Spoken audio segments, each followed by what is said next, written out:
Olá pessoal, aqui é o Velgas. Hoje, dia 29 de janeiro de 2026, 8 horas, horário de Brasília. Rússia, perdas altas sem vitórias. Quero convidar a você que não é inscrito, inscreva-se no canal. Aqui você vê a verdade, no canal da verdade. Fake news não são permitidas. Quero convidar a todos a darem um like, que assistem o vídeo. Tenho certeza que vocês vão gostar, porque aqui vocês também assistem a verdade. Convido a todos a compartilharem com suas redes sociais, a darem recomendações para o canal e para o vídeo. Eu conto com vocês. Façam os seus comentários, sempre muito bem-vindos. Obrigado.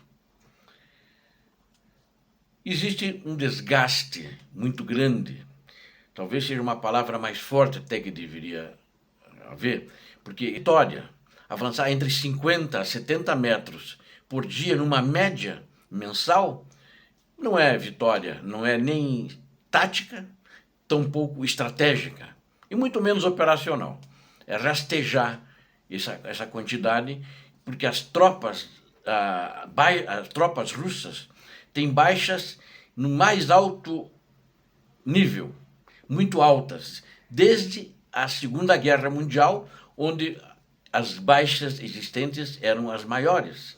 E agora a Rússia está ultrapassando as perdas totais decorrentes da agressão russa, essa agressão criminosa contra a Ucrânia, ao longo de 4 anos, já se aproximam, vou dar um total, né, porque as russas são mais de 1.200.000, mas eu vou dar um total entre civis, entre as baixas ucranianas, 1.800.000, né? Mais ou menos isso, mais 600.000 do outro lado, que é o lado ucraniano. E essa informação que eu estou dando para vocês, ela foi divulgada pelo The New York Times, né? Um jornal de alta credibilidade, e essa reportagem dele citou os não o ISW, que seria o Institute for Study of War, mas ela citou o Centro de Estudos Estratégicos, que tem sede em Washington. É uma outra organização, a sigla é CSIS, o inglês CSIS, né? E tem sede em Washington também, assim como o ISW. E os analistas dessa organização, eles estimam em mais de 1,2 milhão de soldados russos mortos, entre mortos e feridos, perdão, né, que estão desaparecidos. Então, e ele estima as baixas ucranianas totais, né, com todos os mortos, baixos e feridos dos ucranianos, em 600.000. Esse é o número que eles estimam. E existe uma discrepância nas baixas ucranianas, mas eu não vou comentar agora. Existem, até o ISW, ele já deu números inferiores às baixas ucranianas. Mas não vou discutir isso aqui agora. Os dados deles demonstram uma verdade: a extrema ineficácia das ações russas, né? O avanço das tropas em algumas áreas é medido em dezenas de metros por dia. E desde janeiro de 2024, isso. A Rússia capturou menos de 1,5% do território ucraniano. Eles podem dizer em cerca, aproximadamente, mas foi menos do que isso. Segundo o ISW, né, comparando os dois institutos, ele diz que é menos de 1%. Eles dizem que é menos de 1,5%. É que existe muita discrepância por falta de fake news, e muitas vezes algumas organizações de credibilidade acabam engolindo sem querer, na minha opinião, essas fake news. A dimensão das perdas irreparáveis do exército russo é particularmente enfatizada, segundo esse estudo, né? Não enfatizam tanto as perdas ucranianas, que são bem menores. Segundo o CSIS, o número de militares russos perdidos, mortos, é muito grande, é muito maior do que os ucranianos. E ele diz que só em 2025, a Rússia perdeu, entre mortos e feridos, 415 mil militares. Só em 2025. Ou seja, isso segundo a média que eles fizeram, dá aproximadamente 35 mil militares mês. Nenhuma grande potência, desde a Segunda Guerra Mundial, sofreu perdas e mortes em uma escala próxima a ela, afirma o estudo deles. Apesar de perdas tão pesadas, o Kremlin continua recrutando novos membros para seu exército de agressão contra a Ucrânia por meio de mobilização.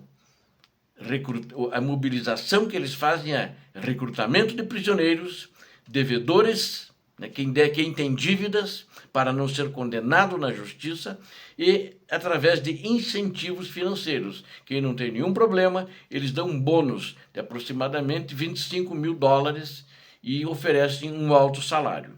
O bônus eles pagam já no que a pessoa se alista. Os dólares, em torno de 2 mil dólares mês para os soldados que são russos, acabam, a maioria tem morrido, e aí para de pagar. Eles recebem o meio de treinamento, o máximo que recebem acho que mais uns salários, e eles não têm longa vida nos moedores de carne.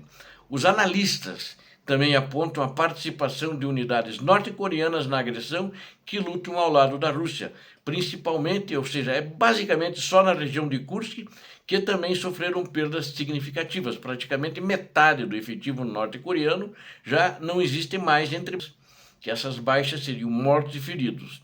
Não está mais em combate. O alto custo da guerra também se reflete na situação da economia russa, segundo o próprio estudo, enfatiza.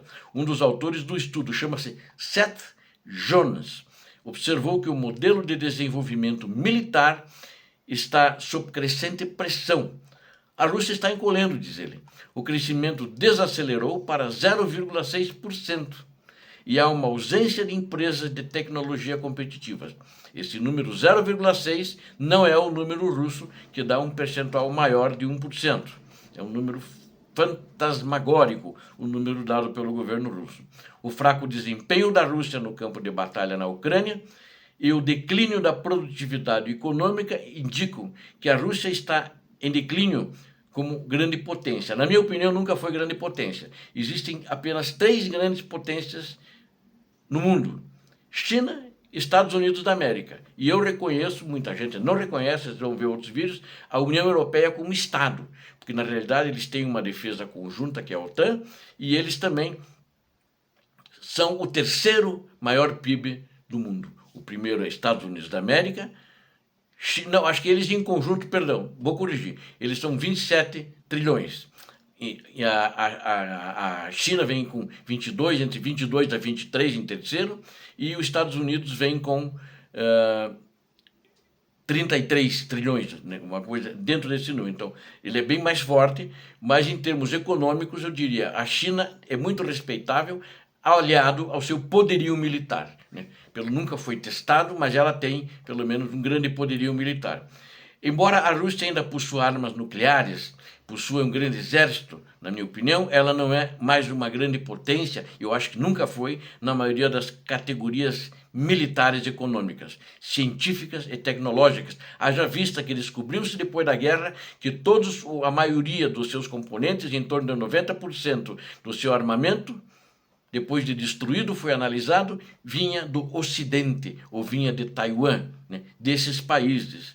As taxas de mortalidade russas nas linhas de frente estão subindo para níveis que não podem ser sustentados pelo atual modelo de recrutamento voluntário, sugerem dados.